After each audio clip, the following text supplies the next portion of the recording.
एक आर्टिस्ट का जो ज़हन होता है ना, वो जो भी चीज़ नकारा को देखता है ना, उसको आर्ट में तब्दील इजीली कर देता है। मैं इस स्कूल में 10 बच्चों को सिखाता हूँ डिफरेंट तरीके से काम को यूटिलाइज़ करवाना। दूसरे बच्चे भी हैं, नॉर्मल भी हैं, स्पेशल भी हैं। मेरा नाम मोहम्मद यूसुफ है और मैं बेसिक लाहौर से बिलोंग करता हूँ। तो मैं इस टाइम जो काम कर रहा हूँ वो मैं जंग आर्ट पर काम कर रहा हूँ। नकारा चीज़ों को, जो यूज़लेस चीज़ें होती हैं, उसको मैं डिफरेंट तरीके से उन्हें मैं मॉडिफाई करता हूँ, मैं मॉडल बनाता हूँ।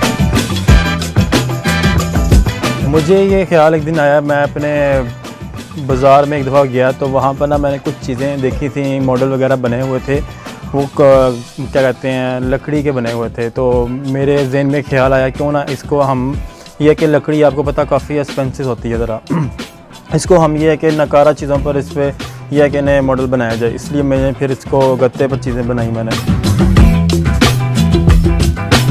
इसको मैं सबसे पहले ये है कि गत्ते को सबसे पहले मैं ड्रा करता हूँ, डिज़ाइन करता हूँ। डिज़ाइन करने के बाद इसकी मेजरमेंट किया जाता है। मेजरमेंट के बाद इसकी कटिंग की जाती है। कटिंग के बाद इसका मरल आता है। इसको डिफरेंट तरीके से ये है कि कटिंग करके इसको चिपकाया जाता है ग्लू गन के साथ।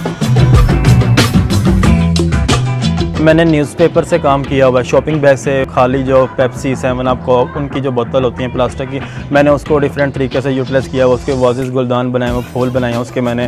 तो अब मैंने जो काम शुरू किया ना, वो मैंने नट बोल्ट के ऊपर शुरू किया है। नट बोल्ट जो गाड़ी के जो मेटल की जो वेस्ट चीज़ें होती हैं ना, उसको मैंने डिफरेंट तरीके से मैंने उनकी बाइक बनाई हुई है मैंने।